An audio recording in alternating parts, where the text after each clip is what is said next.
In the small town of Oakridge, Marion Thompson was impossible to ignore. Her beauty was the kind that made men lose their composure. Smooth skin, striking eyes, and a flirtatious smile that promised more than it gave. But behind the allure was a flaw the whole town whispered about. Marion was lazy. She avoided real work, relying instead on the attention and generosity of older men who should have been father figures rather than lovers. When Marion gave birth to a baby girl, Clara, she never named the father. Her string of wealthy, older admirers each thought they might have been the one, but Marion let the mystery fuel her sense of power. Clara, however, grew up nothing like her mother.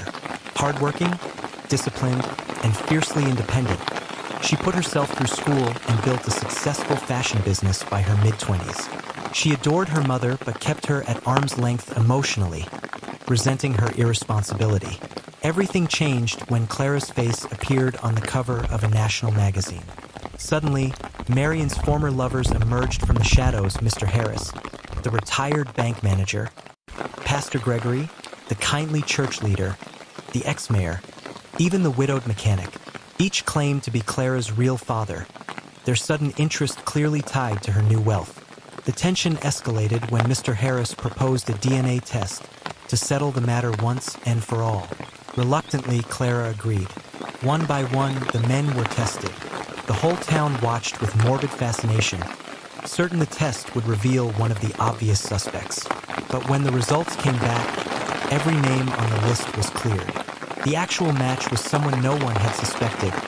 Daniel Cole, Marion's quiet neighbor, a man barely remembered in the gossip about her past. Years ago, when Daniel was just 20, Marion had invited him over after a chance encounter.